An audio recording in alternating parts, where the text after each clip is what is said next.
Vamos a comenzar una serie de videos relacionados con la idea de animar gráficas en dos dimensiones. Y estas se hacen utilizando la gráfica 2D que es nativa de Smart Studio y por lo tanto en este video vamos a hacer una revisión de qué se necesita para utilizar esa gráfica. Vamos a comenzar utilizando esta hoja de cálculo. Para insertar una gráfica de dos dimensiones, hacemos un clic en la parte donde queremos insertar la gráfica y pasamos a utilizar insertar gráfica 2D.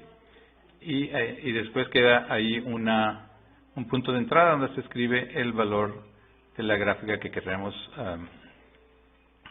simular. Por ejemplo, si pusiéramos seno de x, aparece la gráfica del seno de x.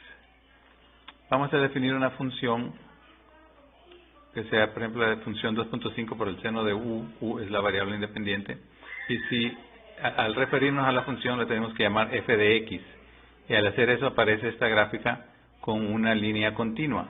Si quisiéramos cambiar a puntos, pasamos acá donde dice gráfico de puntos y cambiamos a puntos o lo volvemos a poner en línea continua.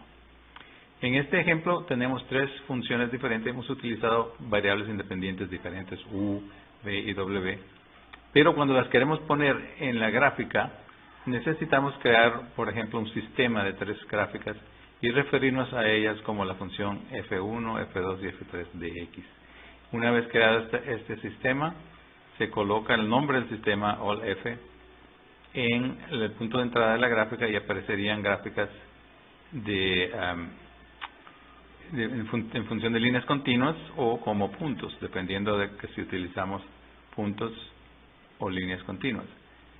Recuérdese que se puede modificar la escala en X y la escala en Y de la siguiente manera. Se hace un clic sobre la gráfica, se aguanta la tecla de mayúscula y se mueve la ruedita del mouse para ensanchar o reducir el tamaño de la gráfica. Si quisiéramos incrementar o decrementar la escala vertical, apretamos el botón de control y de esa manera podemos cambiar la escala en la dirección vertical. Eso con respecto a la graficación o la gráfica de funciones. Si quisiéramos graficar una matriz, se produce una matriz de dos columnas. La primera columna corresponde a las coordenadas X, la segunda a las coordenadas Y. En este caso, el primer punto menos 2, 5 se repite acá para poder cerrar el polígono. Si quisiéramos ponerlo como puntos, aparecerían solamente los vértices. Es posible graficar más de una matriz creando una colección, un sistema de matrices como indiqué aquí. Y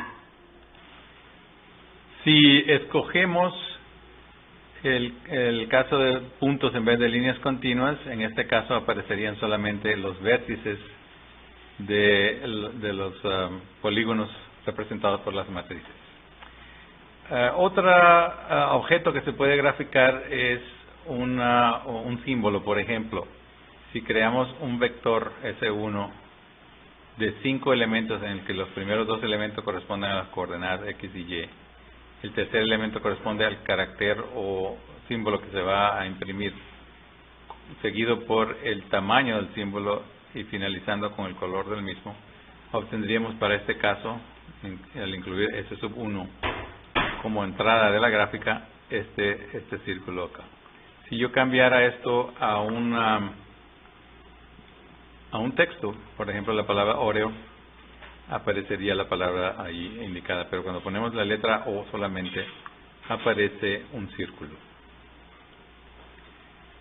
Es posible representar más de un símbolo utilizando una matriz con líneas de 5 elementos en los que, como indicamos anteriormente, la primera columna representa la coordenada X, la segunda la coordenada Y, la tercera el símbolo que se va a imprimir, la cuarta el tamaño del símbolo y la quinta el color.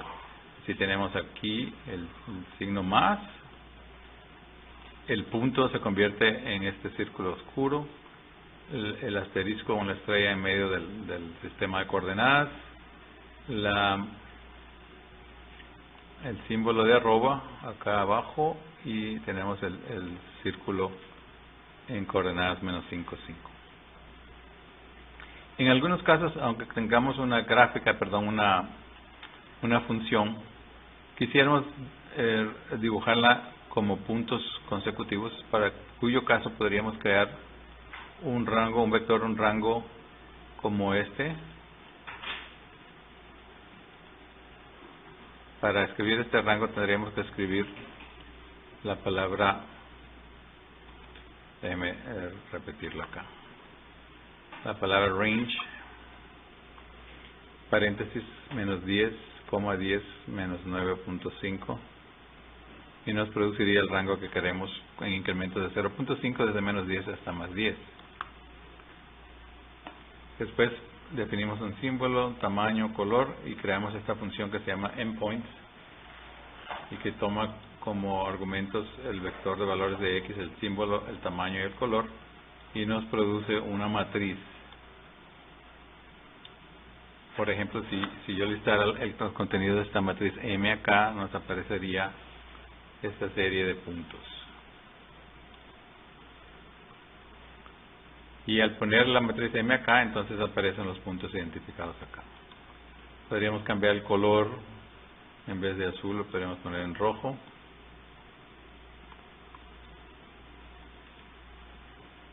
O podríamos cambiar el tamaño, en vez de 10 a 20, por ejemplo.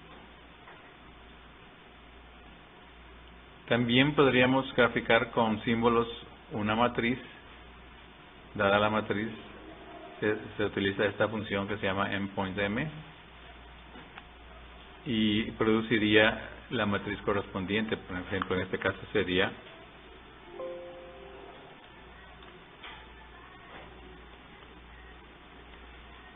esta matriz para producir estos puntos. Si a eso le agregamos la matriz original, tendríamos el polígono, y en los vértices tendríamos los símbolos presentados. En el siguiente ejemplo simplemente generalizo a tres matrices, pasándolas por la función endpoints_m y creando un sistema que se llama allmxy, que nos produciría los vértices. Si a eso le agregamos el allm que habíamos definido anteriormente, aparecerían los polígonos con los símbolos en los vértices. Y de esta les decía que de esta manera aparecerían los polígonos y los caracteres indicados en los vértices, y de esta manera